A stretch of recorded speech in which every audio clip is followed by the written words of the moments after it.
Dear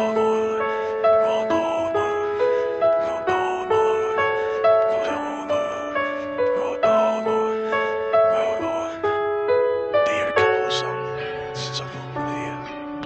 Noong una akong mapunta dito sa Cagayan ay karatapos ko lang ng elementary at bakasyon noon at fiesta dito kaya naisipan ni Changgay ang umuwi.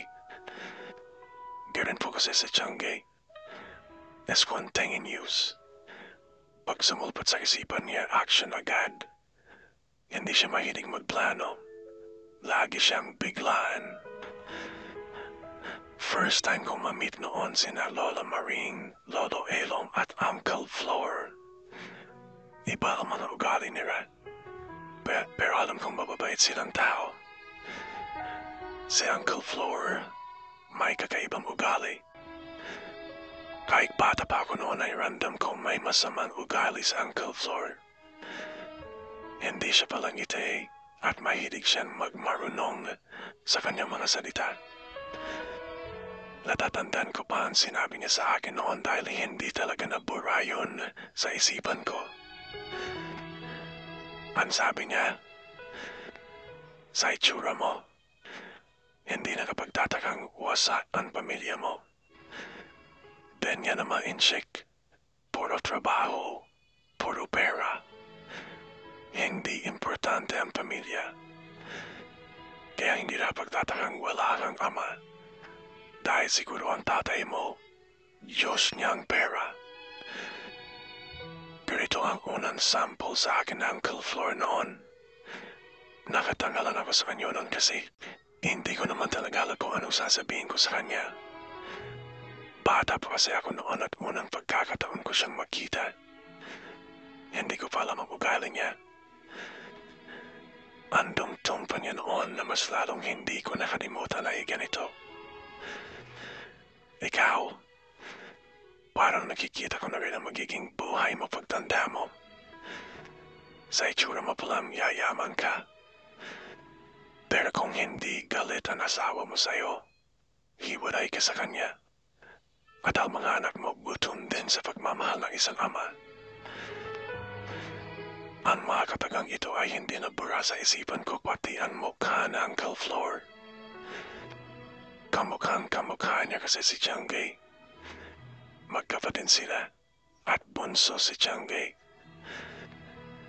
Anyway, ang Changgay ay shortcut ng Chang Angji o Tita Angie.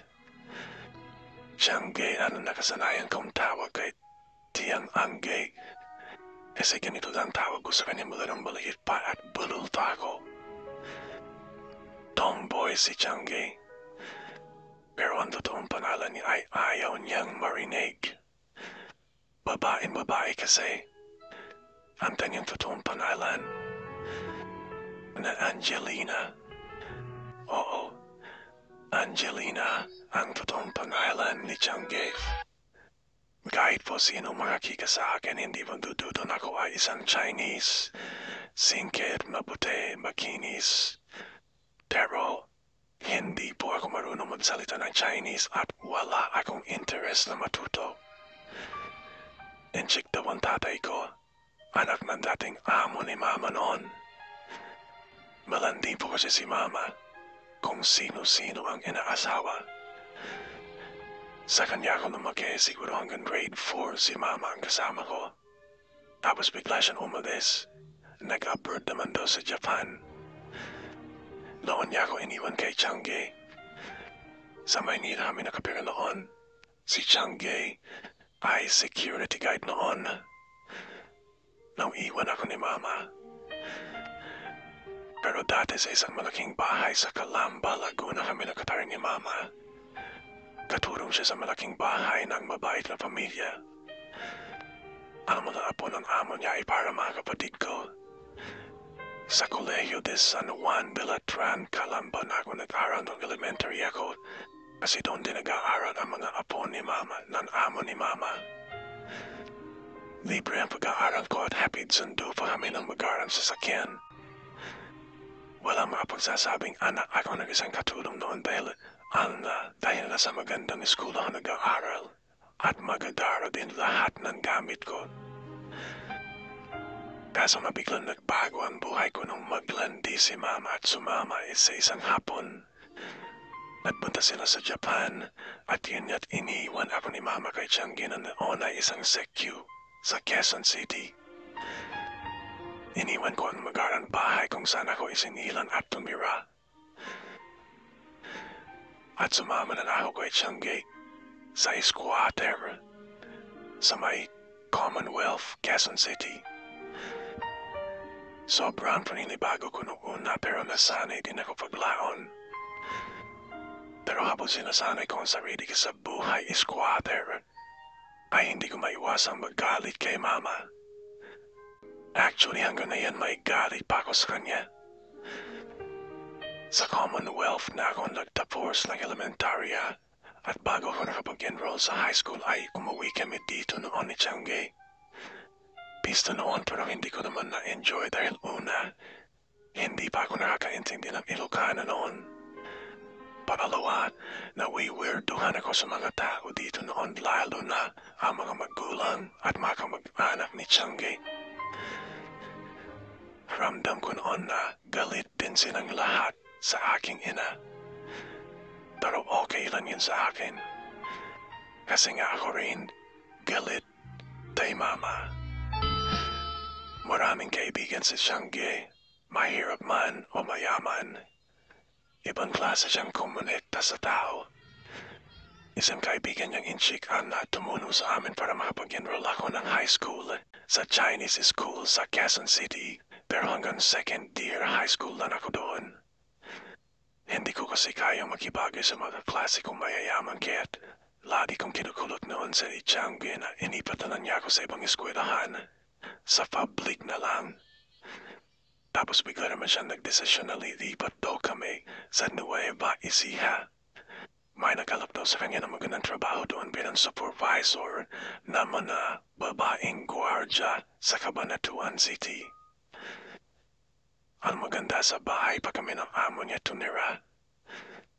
Pero hindi sa mismong bahay.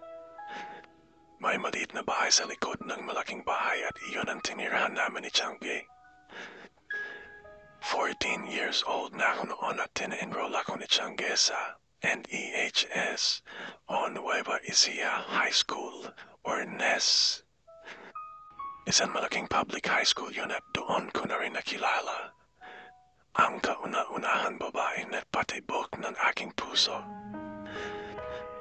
At siya ay tawagin na lang natin sa pangalan, Donna. Na kay Donna ang mga kapanialang isa babaeng gusto ko.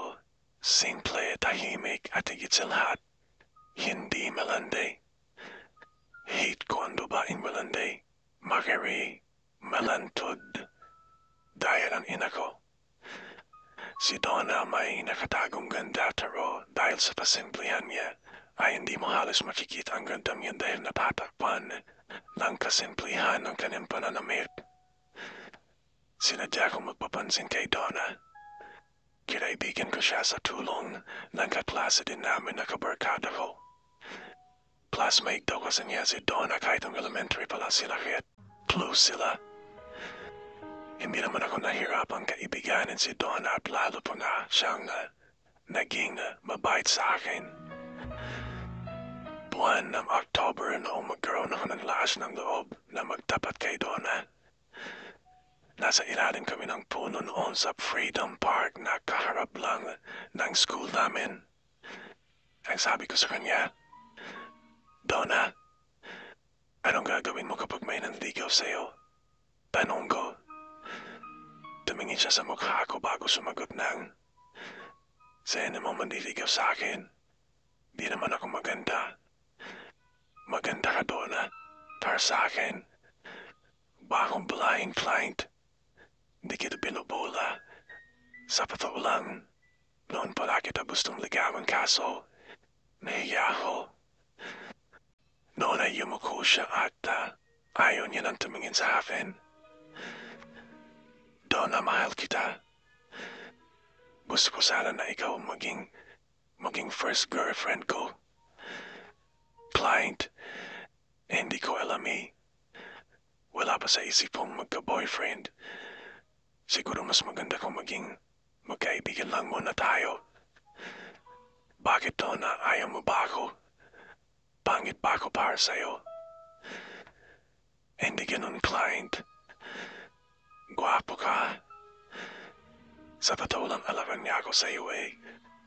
Kaya lang kasi, nakakabigla ka. Mabigla-bigla ka kasing magtapat. Sorry kung nabigla kita. O sige, maghihintay na lang ako hanggang sa maging handa ka na.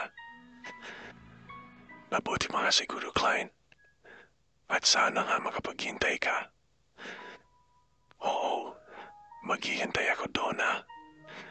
Pero sana huwag kang magpapaligaw sa iba. Ikaw din, Client, ha? Sana hindi ka rin maniligaw ng iba. Ikaw ang mamahalin ko at sisikapin ko na maging karapat-dapat ako sa pagmamahal mo, Donna. Paano mo naman gagawin yan, Client? Pasensya ka na. Wala pa talaga akong alam sa Malbing yan eh. Basta magpapakatino ako para lalo kong masabi na karapat-dapat ako sa'yo. Promise. Pangako yan, Donna. Promise. Gagawin ko lahat. Maging karapat-dapat lang ako sa pagmamahal mo sa akin. Promise ko yan sa... Tandang-tanda ko ang pangakong ito kay Donna. Mel, na magpapakatino ako pag maging karapat-dapat ako sa kanya, pero mayroon kasing nangyari na hindi ko sinasadya na sa tingin ko ay nakasira ng pangako ko sa kanya. Umalis si Changi at ewan ko kung bakit hindi siya nag-iwan ng allowance ko. Lagi siya kumaalis at matagal bago bumalik. May kakaibang duda na ako kay Changi noon kasi nag-uuwi siya ng mga baril kung minsan. Hindi lang isa, may natuklasan pa ako sa ilalim ng kama niya noon na 3 Armalite. Iniisip ko noon na may kinabibilangan siyang sindikato o anuman terang natatakot naman ako magtanong. At ang araw na yun nag-iwan lang siya ng note sa pinto ng kwarto ko. Mawawala ako ng 1 linggo. Ganito lang ang note niya pero wala naman siya kiniwang pera. May stop naman kaming pagkain pero paano naman ang pamasahe ko papuntang school. Dahil doon ay nagsabi ako kay Kuya Dado. Si Kuya Dado ay bunsong kapatid ng amo ni Changi. Si Kuya Dado ay dating pulis pero noon ay kagawad na lang siya ng barangay. Hindi ko alam kung bakit siya natanggal sa pagiging pulis. Si Kuya Dado ay hiwalay sa kanyang asawa at mayroon silang 1 anak na nasa piling ng dati niyang asawa. Mabait naman si Kuya Dado kaya't medyo lang ang hiya ko noong magsabi ako sa kanya ng pera na babayaran ko rin naman pagbalik ni Changi. At ang araw na yun na magsabi nga ako kay Kuya Dado ng pera, ano sagot siya sa akin? Or sige, sumunod ka sa kwarto ko. Sagot niya. Sumunod naman ako pero hindi ko akalain na may gagawin pala siya sa akin. Nagulat ako nang bigla niyang hawakan si Junior ko. Akala ko nagbibiro lang siya kaya nga tumawa pa ako pero sabi niya, hindi ako lending investor at hindi rin ako bangko para magpautang, Client. Bibigay kita ng pera pero may kapalit. Virgin ka ba? Tanong niya. Tumangot-tango na lang ako. Good. O sige, dadagdagan ko ang digay kong pera sa'yo. Tanong ko lang, Client. Is it a deal? Or no deal? Hindi naman ako sumagot ng deal pero may nangyari pa rin. Hindi naman ako nakatanggi sa iyo kung maglakad. Papasok na ng school. Pumikit na lang ako. Magaling si Kuya Dado base sa pakiramdam ko noon pero kapag papanoorin mo siya sa ginagawa niya para mawawalan ka ng gana, kaya kailangan mo talagang pumikit.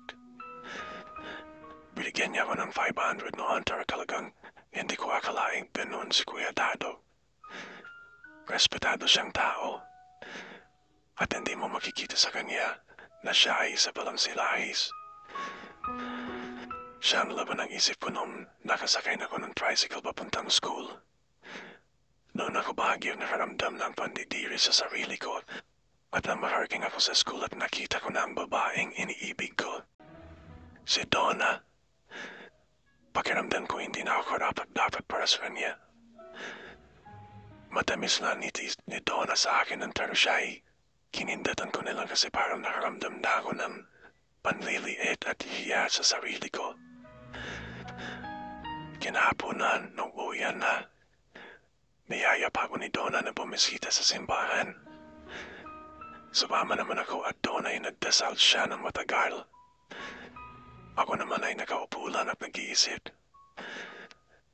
Ako na noon ay nakakaramdam na hindi na kami bagay ni Donna. Masyado siyang matino at mabait para sa akin. Nung sumapi ng Sabado, wala pa rin si Changgi. Pinasok ako ni Kuya Dado sa tirahan namin ni Changgi at muli siyang magaya. Umiwas na ako at lalabas na rin sana ako pero hinarang niya ang kanyang malaking katawan sa pintuan. Natakot ako kaya't hinayaan ko na lang ulit na may mangyari. At yun ay naulit-ulit pa hanggang sa pakiramdam ko sa sarili ko ay madaming-madumi na ako. Dahil dito ay hindi ko na itinuloy ang panliligaw ko kay Donna. Noong 4th year na kami, magkaiba na kami ng section ni Donna. Madalang ko na siyang makita hanggang sa iba na at naging girlfriend ko. Si May Ann na siya pang gumawa ng paraan para maging kami. Nagpustahan daw sila magkakaibigan kung makukuha niya ako. Diretsahan niyang sinabi ang tungkol sa pustahan nila sa akin. Ang sabi niya noon, Clank, pwede ba kita maging boyfriend? Pustahan kasi ng mga friends ko. Pag naging tayo, panalo ako. Nagulat pa ako sa sinabing ito ni May Ann noon. Maganda siya, mapuro ko ang atarian niya liberated. Malandi, at ayoko nga sa babaeng malandi. Kaya nga nung sabihan niya ako ng dito ay nilayasan ko siya pero sinundan niya ako. Alam mo, Clank, maiiwasan mo lang ako kung lilipat ka na ibang school. Para sa kasan dito ka sa NES, kukulitin kita.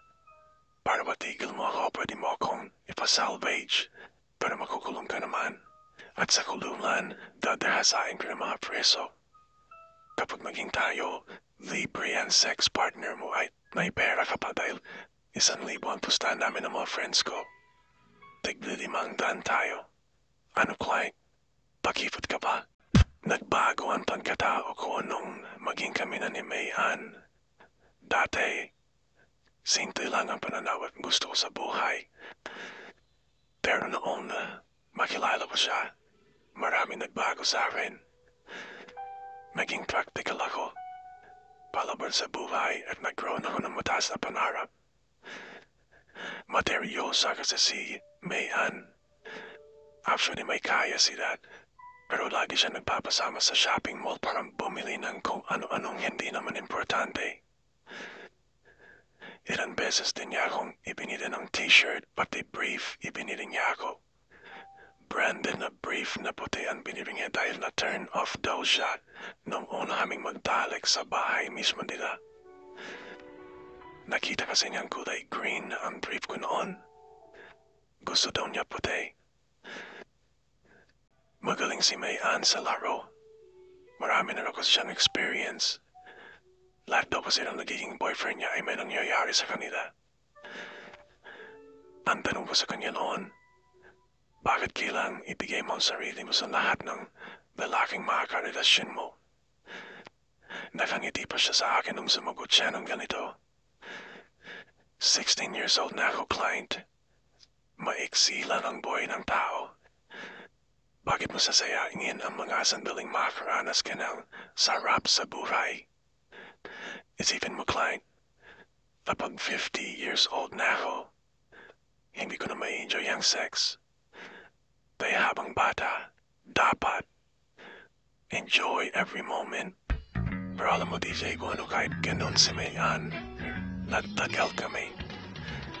Laging kami buwan ng July, noong 4th year high school kami. Nag-break lang kami noong August na ng sunod na taon kasi magkalayo na kami. Sa Cavite kasi siya nag-aral. Ako naman sa Wesleyan University sa Cabanatuan din. Masakit pa nga sa amin ang paghihiwalay namin eh. Kasalanan ko pa kasi pinagpipilitan kong mag-schoolmate na lang dapat kami kaso ayaw niya. Pinagpipilitan din niya na kung talagang mahal ko daw talaga siya ay magiging okay pa rin ang relationship namin kahit na magkalayo kami. At paminsan-minsan lang kami magkikita. Pero sabi ko, wala akong tiwala sa long-distance relationship. Lalo na sa babaeng kagaya mo. I'm sure magluloko ka nun sa iba. Wala akong magagawa kung wala kang tiwala sa akin, client. Ganito lang ang sagot niya. Talagang wala. Kilala kita, Mayan. Pero ang sagot niya, sana nakilala mo talaga ako, client. O baka naman kasi, ang alam mo lang sa akin ay ang buhay ko, ang pagkatao ko noong bago naging tayo. Sana, client, kinilala mo na rin ako noong tayo na. Client, ikaw ang pinakamatagal na boyfriend ko. At mula nung naging tayo, hindi na ako naglandi sa iba. Kasi nga ginawardyan kita. Pero ngayon hindi ko na yun nagagawa dahil nasa malayo ko na. Sige, client. Ayaw ko naman pilitin ka na magtiwala sa akin dahil alam kong hindi ka rin na maniniwala. Ikaw na rin ang magdesisyon kung itutuloy pa rin natin o hindi na. Itutuloy natin kung uuwi ka dito at dito ka na mag-aaral. Nandito ang course na gusto ko, client. Pasensya ka na hindi ako uuwi. O di, ikaw na rin ang magdesisyon. Ayaw mo na talaga, Mayan. Mahal kita, client. Mahal kita. Pero kung pagpipiliin mo ako, ikaw ang pag-aaral ko. Sorry. Dahil pipiliin ko ang studies ko, client. Sa patulan maniwala ko kay Mayan. Totoo din kasi ang sinabi niya mula nung maging kami. Hindi na siya naglandi sa iba. Nagbago siya pero hindi ko yan napansin dahil malandi pa rin naman kasi siya sa akin. Kahit na saan kami abutan, basta't naginit siya, may mangyayari talaga. Kaya na hindi nagbago ang impression ko sa kanya. Malandi pa rin siya sa tingin ko kahit sa lahat ng pagkakataong may nangyari sa amin. Laging siya ang nagyaya. Sa ganung ugali niya, paano ko maniniwalang hindi siya magpapagalaw sa iba habang nasa Cavite siya? Oo, napamahal na rin siya sa akin pero kulang ang tiwala ko sa kanya kaya kahit masakit sa akin ay nakipag-break ako sa kanya at nanligaw ako ng iba. Si Venus ang pinormahan ko. Isa siya sa 4 na babaeng kaklase ko sa ECE noong first year kami pero hindi pa siya interesadong magka-boyfriend ulit. Taga-Baler si Venus at may natatangi siyang ganda. Ang sabi niya, nagputan daw siya ng Cabanatuan para mag-aral at hindi makipag-boyfriend. Ayaw daw niyang tiguin ang mga magulang niyang nagkakanda-kuba sa pagtatrabaho sa bukid nila para lang mapag-aral siya. Sa iba ka na naman ligaw, client. Wapo ka naman. I'm sure hindi ka mahirap ang magka-girlfriend. Ganito pa ang prank ang sagot ni Venus sa akin noon. Napahiya ako kasi para akong ipinagtabuyan sa iba. O para akong ipinagtabuyan sa iba ko nalang ikis-kis ang kati ko. Ang magartong salita, naririnig ko kay May noon. Hindi ko nakinulit si Venus at naisip kong magseryoso din lang muna sa pag-aaral ko kahit wala naman akong inspirasyon. Si Tiangge, bigyan ng bigyan ng tera at hindi marunong mag-sermon. Alam niya nag-aaral ako kasi maayos naman ang mga gradong pinapakita ko sa kanya.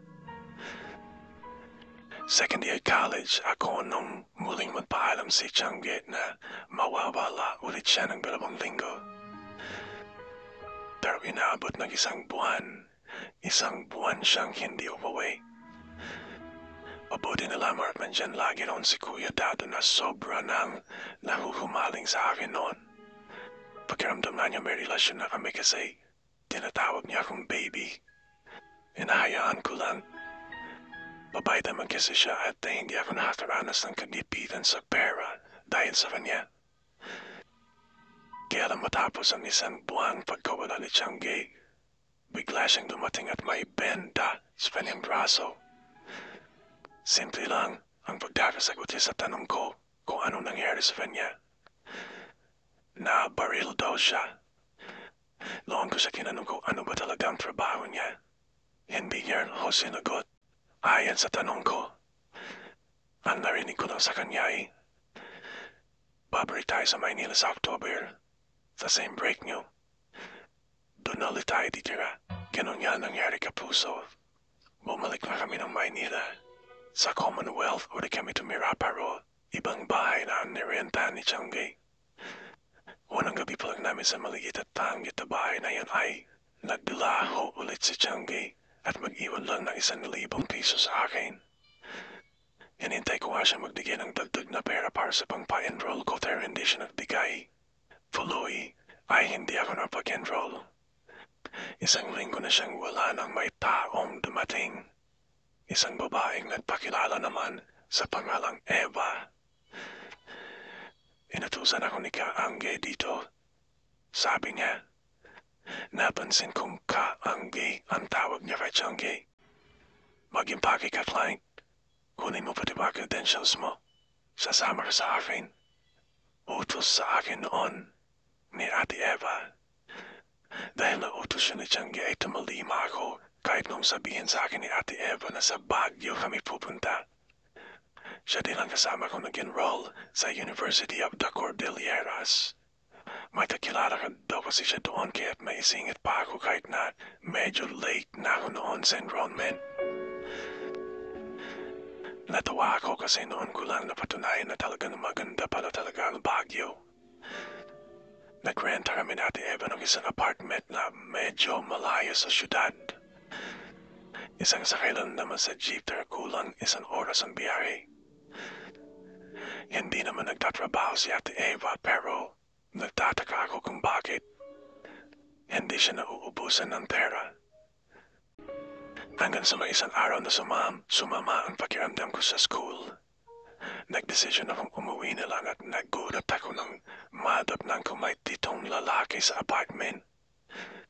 Sa mga itsura nila ay haltang hindi sila nakatira sa syudad. Mas masasabing sa bundok sila nakatira. Ginala ko nga mga mata ko noon baka sakaling may makita akong baril pero wala akong nakita. Hindi ako pinapasok agad ni Ate Eva noon. Hiningan niya ako ng 30 minutes bago niya ako pinapasok dahil may pinag-uusapan daw silang importante. Kaya lang, sobrang pagdududa ako talaga noon, Kapuso. Naisip kong baka pati si Ate Eva ay kasamahan ni Tiangge sa pinagdududahan kong samahan nila kung ano man yun. Pero sa itsura ng mga lalaking bisita na Ate Eva noon, hindi sila mukhang miyembro na sindikato. Mas masasabi mo mga taong labas sila, mga NTA or something. Mabait naman si Ate Eva kahit nakagaya rin siya ni Tiangge na laging tahimik at seryoso. Madalang ding magbiro si Ate Eva, pero nung makaalis ang mga panauhin niya noong araw na yun ay nagawa ko siyang tanungin tungkol sa mga bisita niya. Pagsagot lang niya, mga kasamaan namin. Kasamaan niyo po, sir? Tanong ko pero ang sagot niya. Huwag mo nang alamin, client. Ang gusto lang ni Kaangge mag-aral ka at yun lang ang gagawin mo. Nasaan po ba si Tiangge? Tanong ko. Asa mabuti siyang kalagayan, client. Kung nasaan siya, hindi mo na dapat malaman. Ganito ang seryoso niyang sagot. Noon ay tumahimik na lang ako at pinili ko na lang ang huwag nang magtanong ulit. Sa University of the Cordilleras ay nakilala ko naman si Berna. Sa buong school, isa na siguro siya sa may pinakamahabang buhok. Kaklase ko siya sa isang subject. Hindi na kasi ako regular student noon dahil may mga subjects ako na hindi na-credit mula sa mga subjects ko noon sa Wesleyan. Alam kong malater mula nung makarelasyon ko si May Ann, ay nagkaroon ako ng kapal na mukha para lumapit o dumiskarpe sa lahat ng babaeng magugustuhan ko. At parang nagkataon na maraming pagkakapareho sina May Ann at Berna. Pareho silang kumidos at magdala. Pero unang kita ko pa lang kay Berna sa klase namin noon ay nilapitan ko kagad siya. Nursing student sila nang kasama niyan si Eunice. International kasi ang subject na yon, meaning iba't ibang kurso ang mga naka-enroll sa subject na yon. Tapos na ang klase nung lapitan ko sina Berna. Kunwari nagtanong ako sa mga nauna nilang lessons kasi nga late enrollee ako kaso agad na pangiti si Eunice sa akin sabay tanong na, "Are you Chinese?" Half, sagot ko. Ngumiti din si Berna. Bakit? Tanong ko kasi may pagpataka sa isip ko dahil sa pagngiti nila ng makahulugan. Ola, bumerde na ng konti ang isipan namin, sagot ni Eunice. Berde? What do you mean? Tanong ko. Si Berna ang mabilis na sumagot. Sabi kasi nila maliliit daw ang bird ng mga Chinese. Napangiting na rin ako sabay sagot ng, well, depende naman siguro sa Chinese. Yung bird ko, big, lalo na pag angry. Tuwing Huwebes sa umaga ko lang kaklase sina Berna at Eunice pero mula nung maging vibes na kami ay nakakasawa ko na sila. Kahit hindi kami magkaklase. Half in love kasi talaga si Berna. Gustong gusto ko ang amoy ng kulo niya at ang mahaba at maganda niyang buhok ay lagi ding mabango. Kung minsan nagiginit ako sa kanya at sinachansin at tumasyo ng pasimple pero okay lang sa kanya. Inaakbayan ko, hilahawakan ko sa malambot ng bewan. May isang gabi noon natin next ako bigla ni Eunice. Pumunta daw ako sa apartment nila. Open daw siya kasi wala daw ang ating niya. Nandun din daw si Berna. Nagpunta nga ako dahil wala din naman si Ate Eva. Kaso pagdating ko pa lang sa apartment nila ay nadatnan ko may kahalikan sa sofa si Berna. Isang gwapo at maskulado kay gurot. Nakita na nila ako kasi pinapasok na ako yan ni sa sala pero ngumiti lang sa akin si Berna tsaka nakipaglaplapan ulit.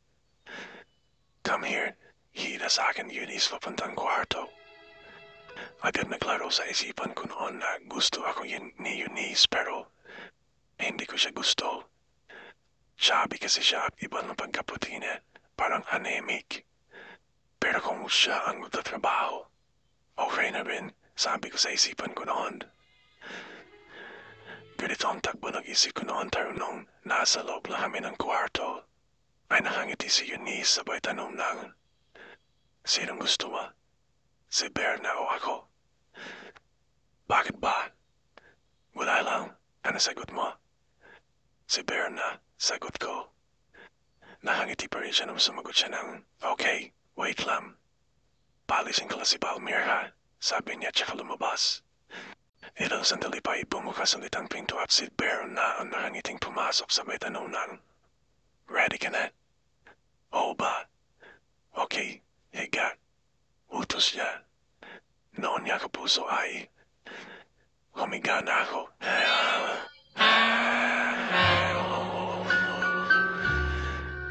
Pagkatapos nun ay hinuberan na ako ni Berna.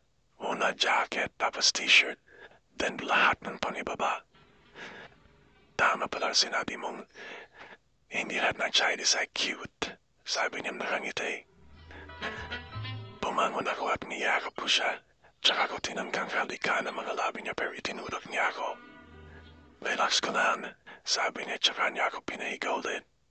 Inawakan niya si Junior na para bang ini-examine niya. Tara, tikita ano bang ginagawa mo? Tanong ko. Dapa ko na, sagot niya. Bakit ba? Basta, may inaaral lang ako, sagot niya. Teka na ano ito medical exam? Tanong ko. Klein, May gusto na akong i-prove, okay? Bikin ako sa Ligrulan gusto namin ni Eunice. Action naming makita. Aralin, basta ako ganun matanong. Makipag-cooperate ka na lang, okay? Tila iritang sabi niya pero ako naman ang nairita kaya tumayo ako at tinampot ko ng brief ko pero hinila ako ni Berna. Inalikan niya ako sa labi tsaka na rin siya lagkuban sa harap ko. I'll give you whatever you want, client. Pero pagkatapos natin, gusto kong mag-cooperate ka.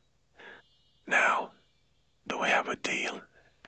Paanas niyang tanong sa akin. Hindi na ako sumagot. Pero noon ay sinunggapan ko na rin ang mga labi niya. At na. With Berna. Na inaasam-asam ko. Heaven ulit. Kung ano-ano lang naman ang biluting-ting ni Berna. Pero okay lang. Para lang naman akong medical exam. Sulit naman ang kapalit dahil ibang-iba ang bangwat lambot ng katawan ni Benla. Hindi ko naiwasang ma-inlove sa kanya kaya't medigawan ko siya nung sumunod na harap pero tinatawanan lang niya ako. Kinukulit ko pa nga sa text pero madalang siya mag-reply. At kapag nagre-reply, hey lang o kaya smiley ang nire-reply niya. Ramdam kong wala akong pag-asa sa kanya kaya't nagpatulong ako kay Eunice pero kagabi na akong prinangka ni Eunice. Ang sabi ni Eunice, may commitment na kasi si Berna. Nasa UK lang kasi yung lalaki. Si Jasper. Pero childhood sweetheart sila. Promise kasi ni Jasper at the age of 25.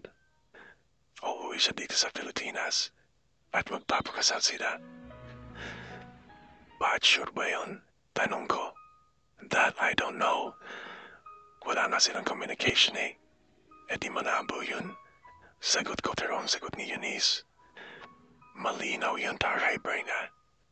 Kaya naghihintay siya sa sweetheart niya. She loves that guy so much, client. Kaya kung ako sa'yo, huwag ka nilang umasa. Hindi ako madaling sumuko, Eunice. Sabi ko, whatever. Pero kung sakaling manliligaw kay Berna, client, pang-sampu ka na. Pang-sampu ka nang nabasted. Sinubukan ko ring magtapat kay Berna kahit na naniniwala rin ako sa sinabi ng best friend niya si Eunice.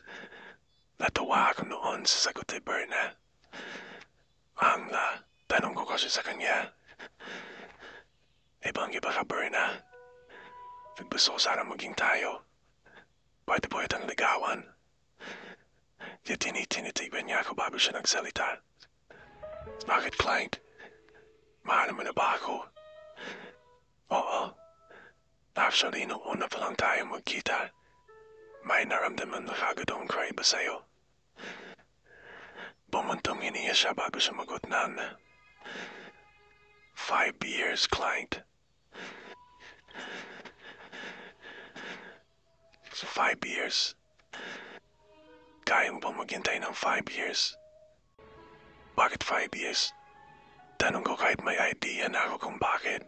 Dahil yan sa sinabihin ni Eunice na sa age of 25 ay uuwi si Jasper na childhood sweetheart na Berna at magpapakasal sila. Yun ay 4 na taon pa kasi 21 na si Berna noon. Kasi client, tsaka pa na ako magpapaligaw kapag 26 na ako. Sagot niya. Hindi ako nakaimik pero inakbayan niya ako at tsaka niya ako inagdan sa pisli ko. Tsaka na sinabing, gusto rin kita, client. Kaya lang, hindi pa talaga ako makakapag-desisyon ngayon. Malandi na akong babae pero may isang salita ako. Importante sa akin ang word of honor. At nakapanyako kasi ako sa isang tao. At gusto kong tuparin yun. Na hindi pag hindi siya tumupad sa usapan namin, kasalanan niya na yun.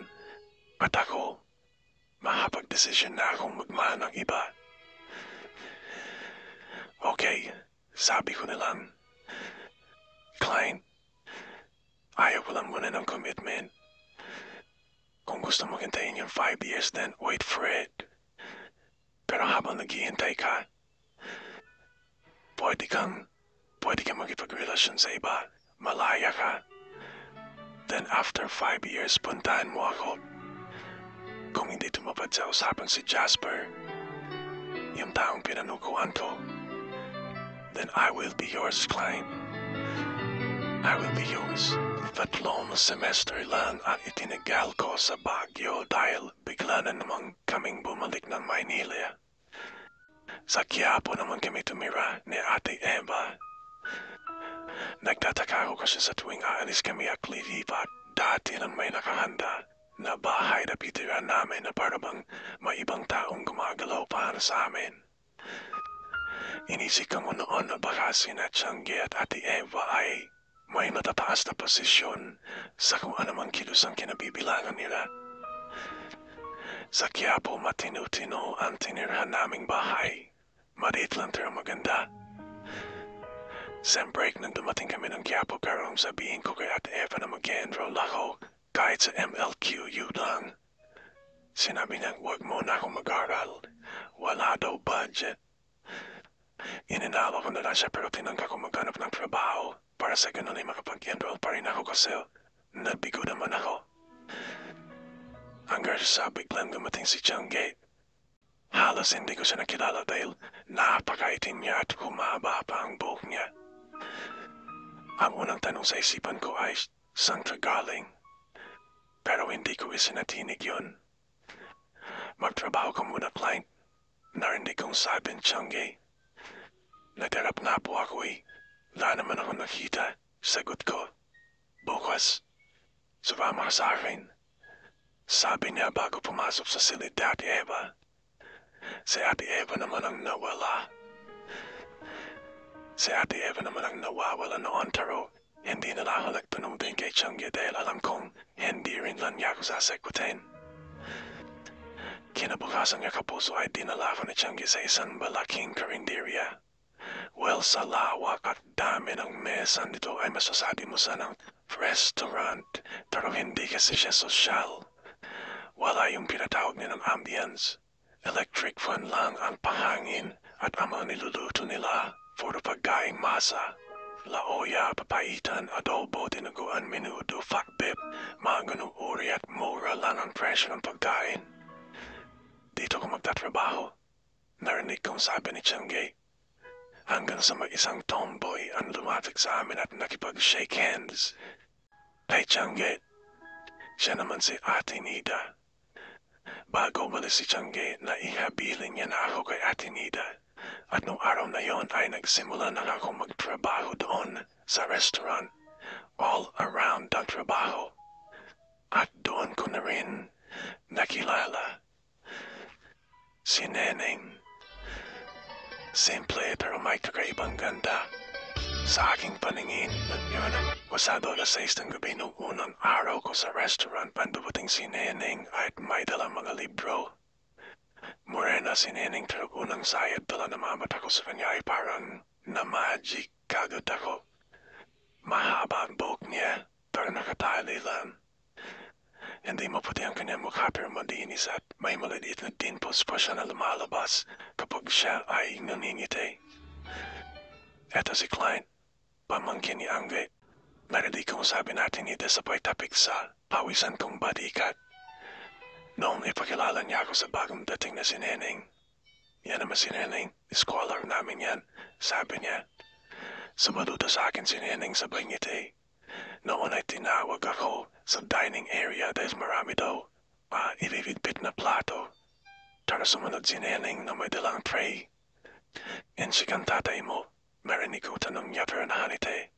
Daw, sabi ko. I have never met him, sabi ko. Uy, Inglesero ka pala, sabi niya. Bakit masama? Hindi naman. Hindi lang bagay sa trabaho mo, sabi niya. Bakit sa iyo bagay ibang trabahong ito? Tanong ko. Sobrang bagay. Mas gusto mo magtrabaho na nandito pa sa mag-aaral eh. Nakukuha niyan kasi ako sa school. Sabi niya. Bakit naman? Wala. Sagot niya bago tinungo ang kusina upang bilhin ang mga hinakot at tinggan. Sumunod naman ako pero pagdating ko sa kusina ay wala siya doon. Inilapag ko ang mga tinggan sa lababo at pagbalik ko sa dining area. Pero pag-ikot ko, biglang nakabangga ako si Neneng.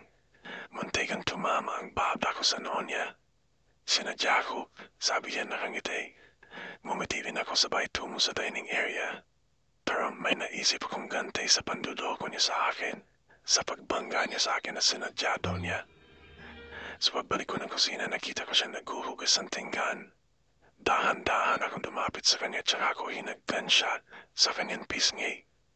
Nagulat siya at akmang papaluin niya ako ng kutsara pero hinawakan ko ang kamay niya sa basarbing. Sinadya ko. Pagkatapos na tumilikod na ako upang magpunas ng mesa pero bigla na lang may tumamang kung ano sa likod ko. Kasabay ng pagbagsak ng isang kutsara sa sahig. Binitaw ako ni Neneng ng kutsara. Nung tingnan ko siya, nakangiti siya sabay sabing, sinadya ko. Dumating si Tiangge, 9:00 ng gabi at dala lahat ng gamit ko. Dito ka natitira, sabi niya. Ikaw, tanong ko. Aalis ulit ako. Bakabait ka dito, sabi niya. Wala na akong nagawa. Tinulungan pa ako ni Neneng na magbuhat ng ibang gamit ko at siya rin ang nagbara sa akin. Sa kwartong tutuluyan ko. Parang boarding house siya na may 2 double deck. Kasama ko daw doon ang 2 lalaking trabador din sa restaurant na sina Marco at si Mang Dencio. Si Marco ay taga-ihaw ng barbecue at taga-luto rin ng dinagdagan. Si Mang Dencio naman ang chief cook. Lahat sila, pati si Neneng ay taga rito sa Cagayan at kilala nila ang pamilya ni na Tiangge.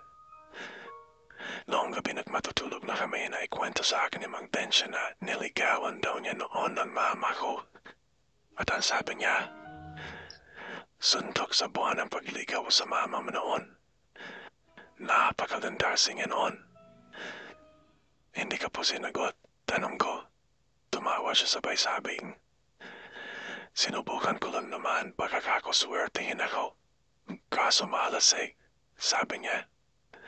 Ako naman noon ang magtanong. Mang Dencio, kamag-anak ni po ba si Neneng?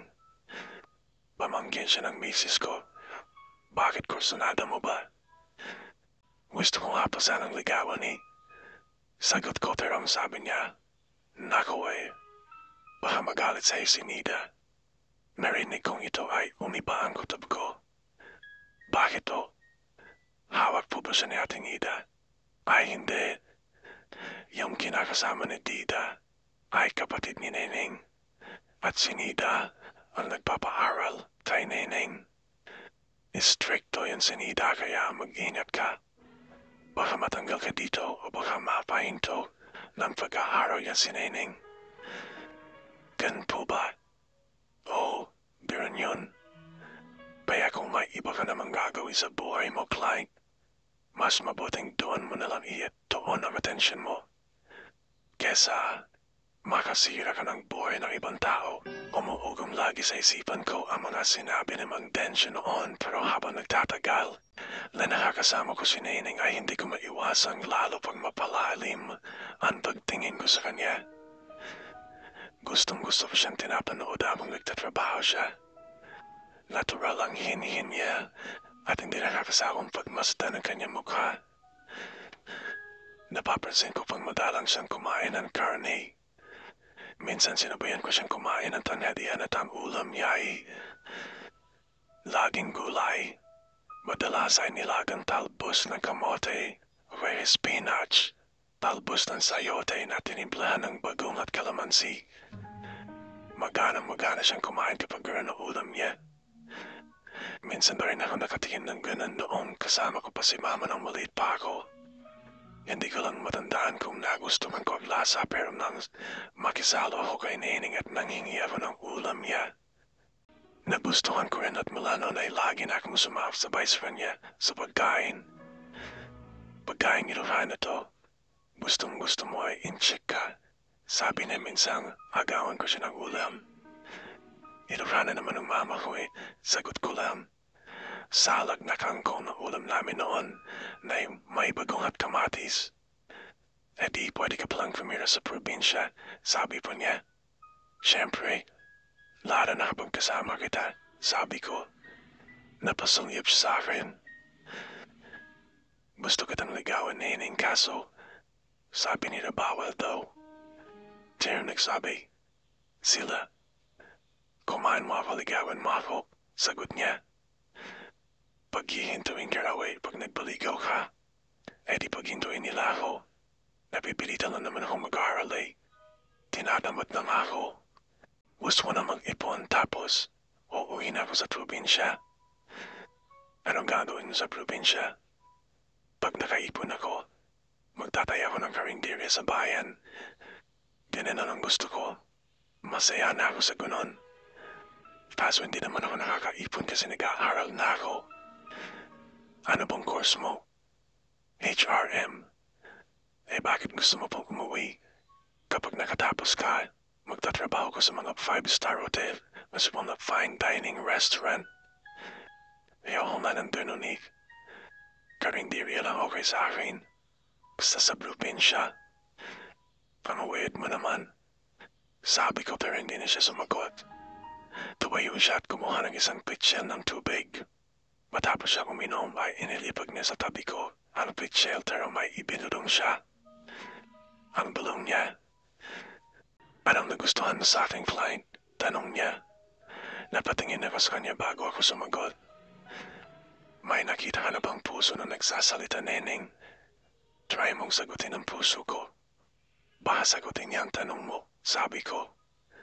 Pero hindi ko alam na. Ang kaliwang kamay niya ay may hawak na baso at ibinuhos niya ang natitirang tubig sa batok ko. Nagulat ako kasi malamig ang tubig. Noong tumakbo siya palayo, hinabol ko siya. Sumigaw siya ng, sorry, sinadya ko. Ewan ko lang kapuso kung sinadya din ni Neneng ang huwag lumabas nang sumapit ang linggo. Tuwing linggo kasi ay half day lang kami. Hapon lang bukas ang restaurant. Sina Ate Nida at ang lahat ng kasama namin ay lumabas para sumamba. Yung iba naman namin nakasama ay namasyal kung saan-saan. Kasi kapag Sunday, yan lang ang time para makapamasyal. At half day nga lang. Paggising ko, kada ako naligo dahil nag-text si Mayan na magkikita daw kami. Nagkaroon ulit kasi kami ng communication ni Mayan noong nasa Quiapo na ako. Malapit lang kasi ang Cavite sa Manila kaya ang gusto ni Mayan noon ay magkita daw kami. Kaso paglabas ko ng banyo nakasalubong ko si Nining na nakatapis lang ng tuwalya. Nakangiti siya sa akin. Doon ka po sa bigla na lang nag-iinit ang pakiramdam ko. Hinayaan ko siyang pumasok ng banyo pero inabangan ko ang paglabas niya. Sinadya ko huwag mo na magbihis noon. Nag-boxers lang ako. At ang paglabas niya mula sa banyo, napatitig siya sa akin. Bakit? Tanong niya. Tayo ng dalawa dito ngayon, sabi ko.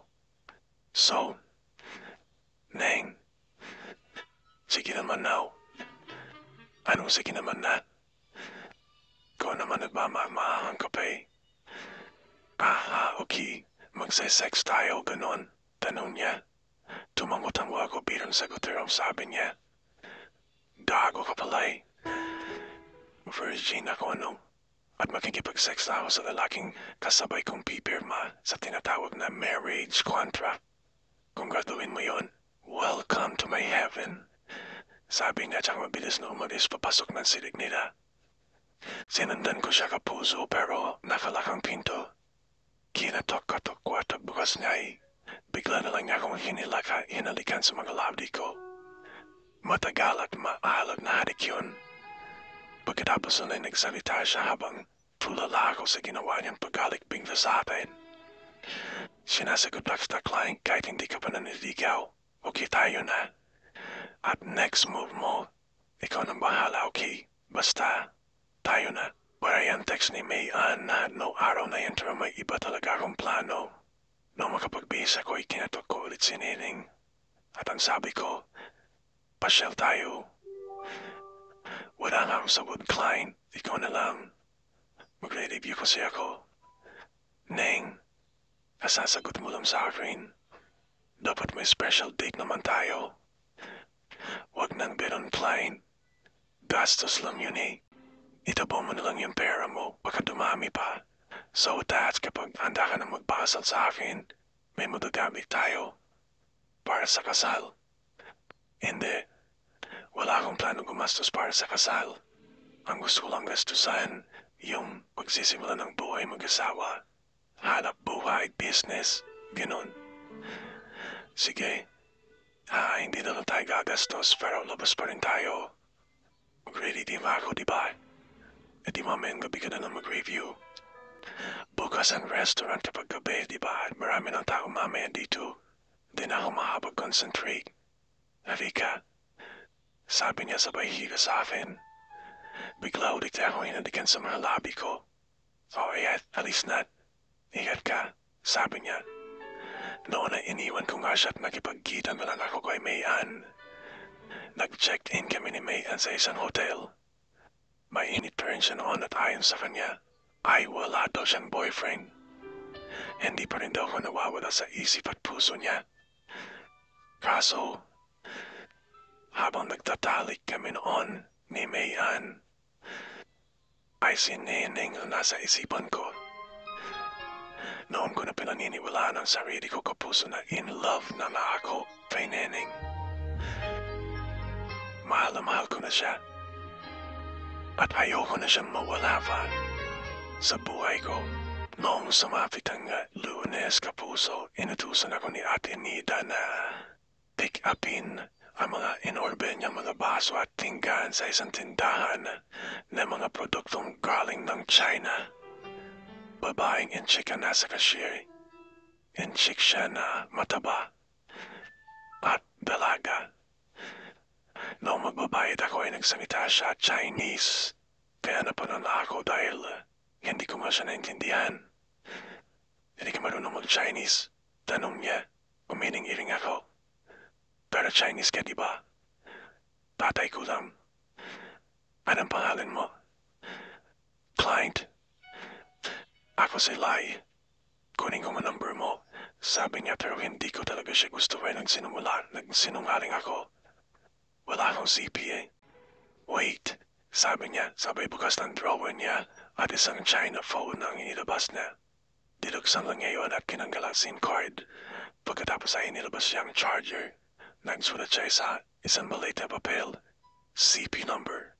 Pagkatapos ay inabot niya sa akin ang CP, charger at ang papel.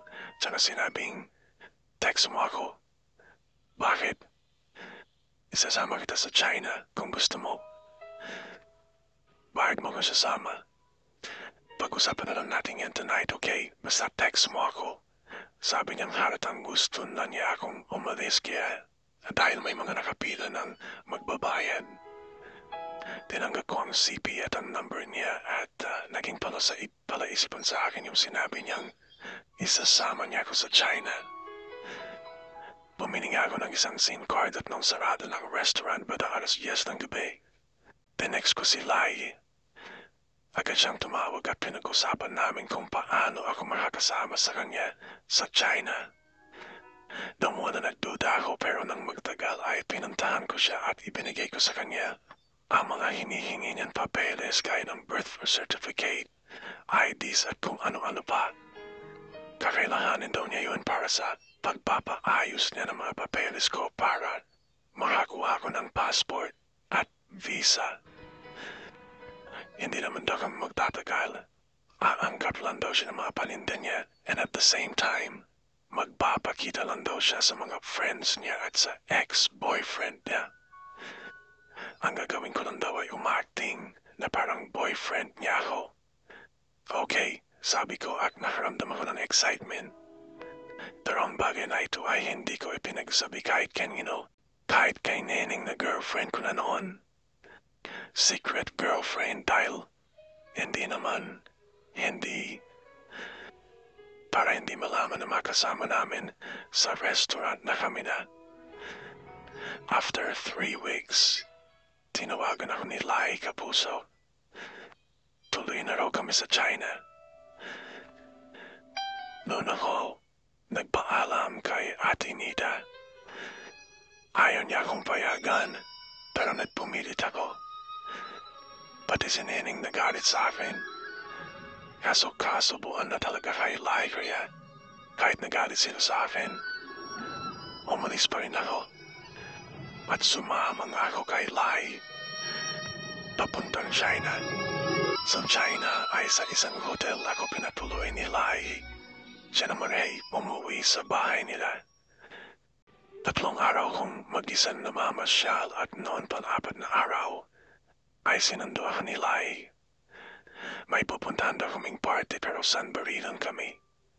Magpapakita lang daw kami sa mga tao pero wala akong kakausapin kahit sino. Kapag na may kausap sa atin, huwag kong sagutin.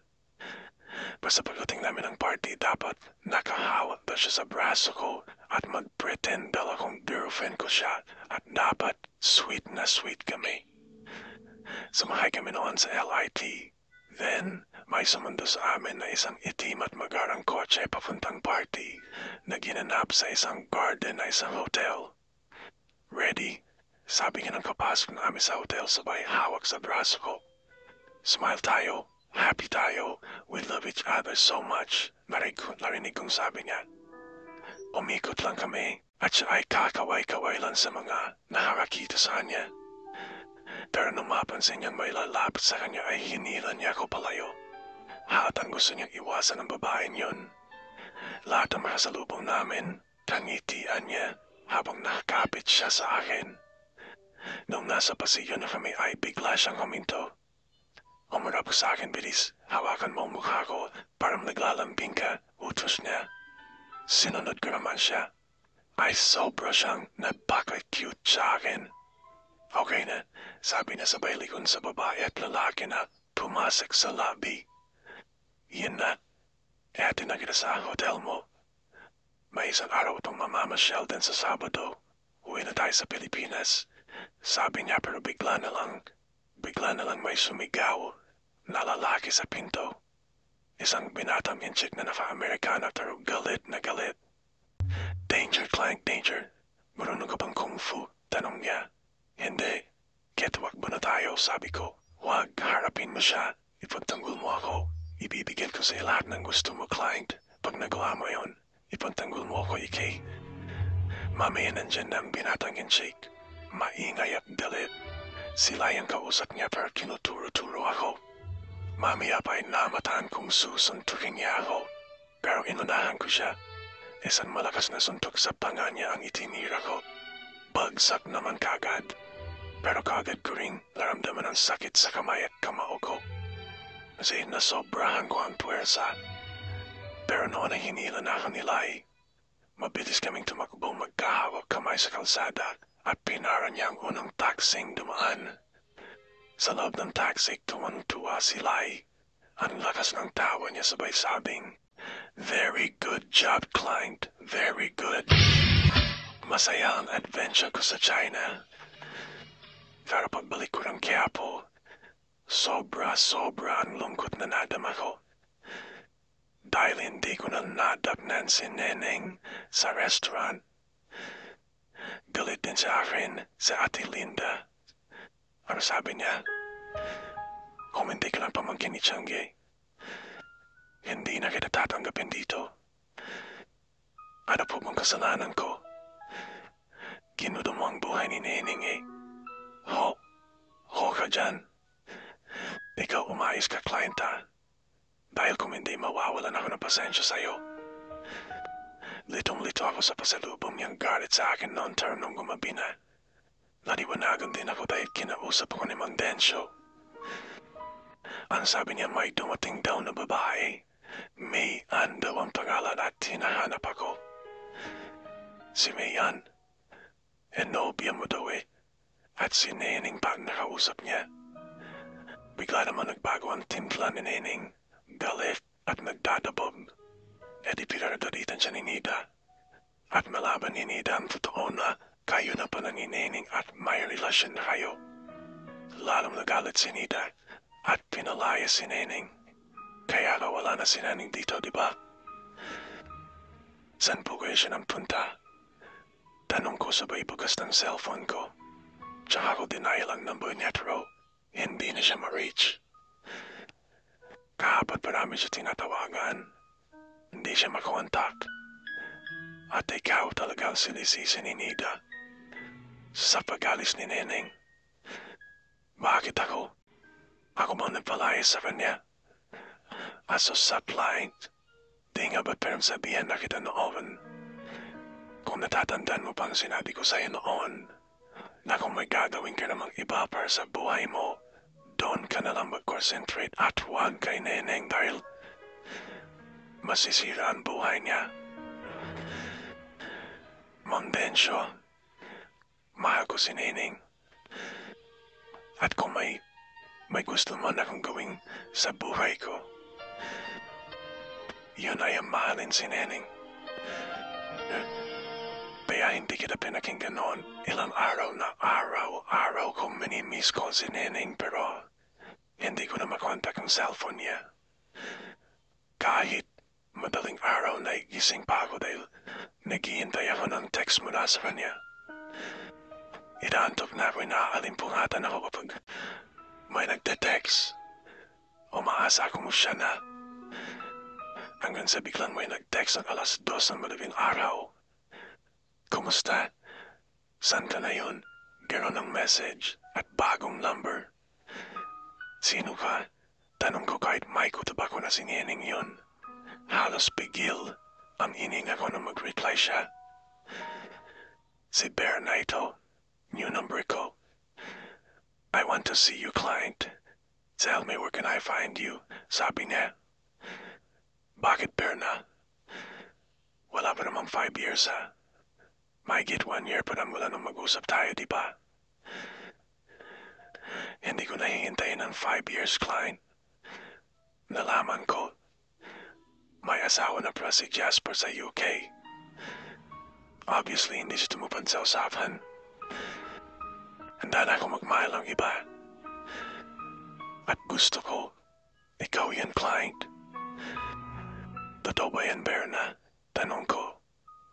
Hindi siya nag-reply pero tumawag siya at ang unang salitan na rinig ko kay Berna ay, totoong tuo ko, client. Nandito pa niyo sa Baguio ngayon. Alam mo naman kung saan mo ko pupuntahan. At hihintayin kita, sabi niya. Pero talagang hindi ako makapaniwala kahit ang sabi ko. Sana matotoo yan, Berna. Para kasing di ako makapaniwala eh. Klein, di lang talaga magtrabaho. Ang kapalaran ng tao. Destiny works in mysterious ways, Klein. And all we have to do is ride with it. Halos buong magdamag ako nag-isip. Hanggang sa may isang text akong natanggap. Text na gumising ng lubusan sa aking dugo. Kahit pala stress tayo ng madaling araw. Ganito ang laman ng text. Kumusta ka na? I'm sure masaya ka na yun dahil sa ginawa mo sa akin. Text ito mula kay Neneng. Nasaan ka, Neng? Kailan natin mag-usap? Umuwi na ako dito sa amin. Eto, tambay. Pero bukas, makikita ni mga sa bukid para magkapera kahit papano. Sana hindi ka na lang umalis dito.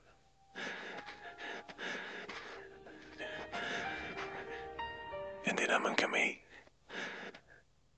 kami ni May Angie. Matagal na kaming break. Ewan ko sa'yo, Plain. Babayero ko pala. Pati yung Chinese lapanit at mataba pinatulan mo pala. Sila'y buhay na gusto ko. Ganito, buhay baryo. Ikaw sa itsura mo pa lang hindi ka bagay dito. Kaya mag-mile ka ng iba client. Kinabukasan ay si Bear na naman ang magulit. Lasa apartment daw is siya ni Eunice at balak din na magluto ng mga special food. Gusto daw nilang marami kaming pagsasaluhan. Pagdating ko doon, sa totoo lang kapuso litong-lito ako noong araw na yun, umaga pa lang. Pero nagdesisyon akong gumawa ng isang hakbang. Nagpunta ako kay Lai at siningil ko siya sa pangako niya sa China na ibibigay niya lahat ng gusto ko kapalitan pagtatanggol ko sa kanya sa ex-boyfriend niya. Hindi gaano maliwanag sa akin ang drama ni Lai noon pero alam kong nagampanan ko ng gusto. Kaya siya nanako. Tinext ko muna siya bago ko siya pinuntahan. Tinanong niya kung ano ang mga gusto ko at sinabi ko naman. Nagpaka siya kung bakit ganoon ang mga hiniling ko sa kanya. Sinabi ko ang totoong dahilan. Natuwa pa siya paglaon ay nag-reply ng, "O sige, bigyan mo ako ng isang oras. Ipapahanda ko lang sa mga tao ko. Text kita pag okay na." Sagot niya. Naniwala ko kay Lai kaya't noon din ay tinigil ko ng pagtatrabaho ko sa restaurant. Naligo ako at nagbihis kahit na tanom ng tanom mga kasamahan ko. Noong bihis na ako at nakaimpake na rin ako ay kinausap ko na si Ate Nida. Nagpaalam ako. Nabigla siya at halatang hindi niya ako gustong payagan pero wala din siyang magawa. Alam kong ang duda niya noon ay hahanapin ko si Nining. Noong marisig ko ang text nila ay nagpunta na ako sa store niya at nadatnan kong nakahanda na ang lahat. Si Lai pa ang lumapit sa akin upang iabot ang nakasobring pera at liban doon ay mayroon tong nakabalot na regalo. Malaking regalo. Gift ko na yan sa'yo. Good luck ha, sabi pa ni Nangiti.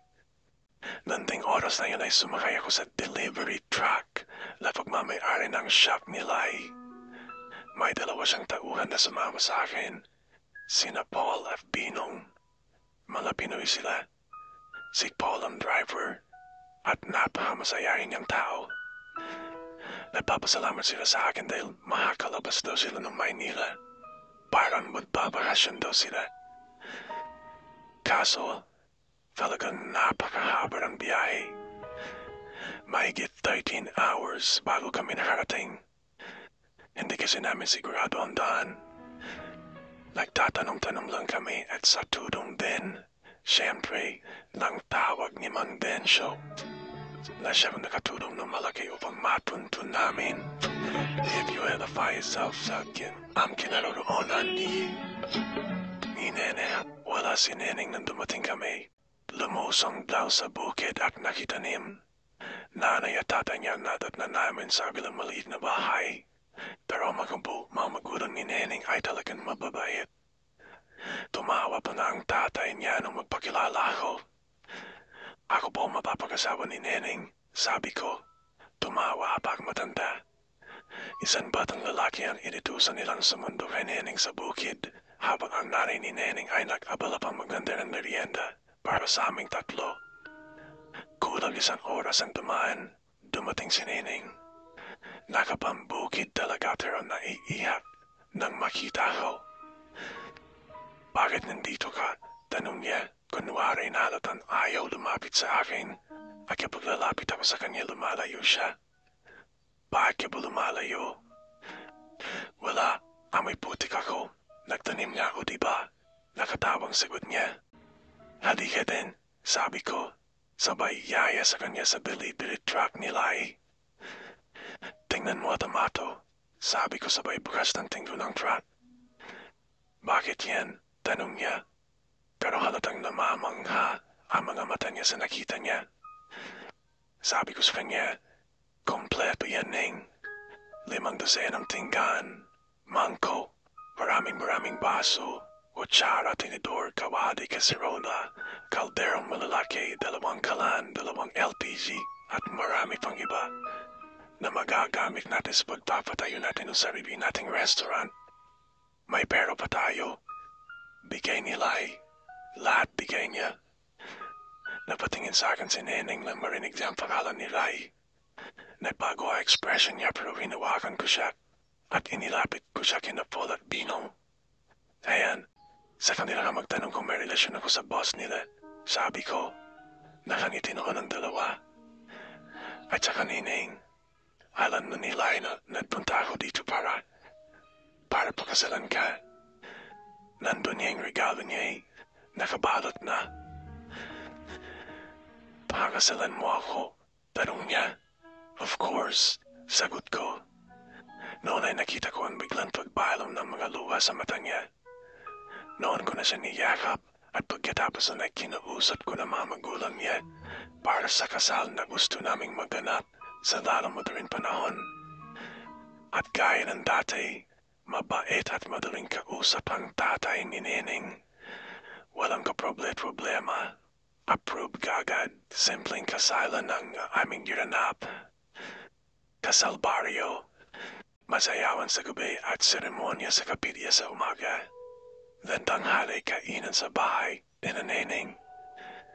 Biglang sumulpot noon si Changi kahit hindi ko naman siya tinext dahil paiba-iba naman siya ng cellphone number at lagi pang out of coverage area. Nagtaka na lang ako bigla siyang sumulpot. Siya ang tumayong ama ko.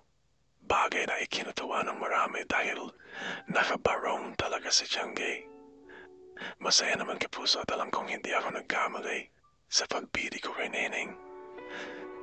Nasaktan si Berna sa hindi ko pagsipot sa kanya pero alam kong madali siyang makakakita ng ibang lalaki.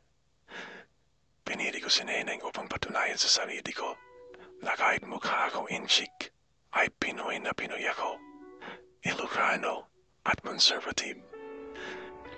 Malinis na babae si Nining. Napatunayan ko yan noong unang gabi ng aming pagsasama.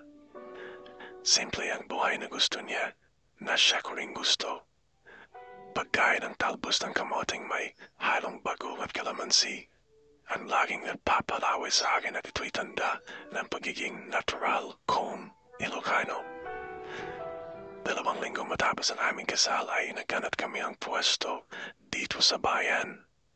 Dito kami nagtayo ng aming restaurant at sa awa ng Diyos ay kumikita naman kami ng malaki-laki. Masarap kasi magluto si Nining at iba-iba ang putahe araw-araw. Dito sa aming restaurant ay laging campus radio ang sound namin umaga hanggang gabi, Lunes hanggang Linggo. 6 months lang siya na asawa ko ngayon. Malatik na akong maging tatay. At ramdam ko ang excitement sa pagbuo ng aking sarili at mamahaling pamilya. I will be the best husband and father. At patutunayan ko kay Uncle Flor na kapatid ni Changi. At Mama na nagkamali si Uncle Flor sa pagtansya niya sa akin noon. Si Mama hindi nakauwi noong kasal ko pero umuwi ng birthday ko. Okay lang. Hindi ko naman siya inaasahan o hindi ko naman siya iniiwasan. Pero talagang naiirita pa rin ako sa kanyang ganayon. Kung saan-saan kasi napupunta at kung sino-sino ang kinakasama niya. Si Changi naman hanggang ngayon, hindi ko pa alam kung ano talagang trabaho niya o anong pangkat ang kinabibilangan nila. Hindi na ako nagtatanong pero tiniyak naman niyang wala siyang inagrabyadong tao. Ako, happy, kasi mahal na mahal ko ang asawa ko at mahal na mahal din niya ako. Mababait ang mga kapitbahay namin dito at napakarami ko ng kaibigan dito sa bayan at kahit sa barangay ng asawa ko. Gustong gusto ko ng buhay dito. Simple pero masaya. At alam kong hindi ko mararanasan ang ganito kung hindi dahil sa aking asawa na si Nining. Hanggang dito na lang kapuso at sana'y mabasa rin niyo ang kwento ito ng buhay pag-ibig ko. Mayroon akong Facebook pero hindi ako ang gumawa. Ang kaibigan kong si Lai ang gumawa pero paminsan-minsan ay nabubagsan ko rin naman. May ilan din akong litrato doon. Mga kuha ni Lai noong nagpunta kami ng China. Salamat ulit kapuso. At kami ng asawa ko ay iyong #1 fan. Oh my God, nagpapasalamat. Klein, proud to be Ilocano.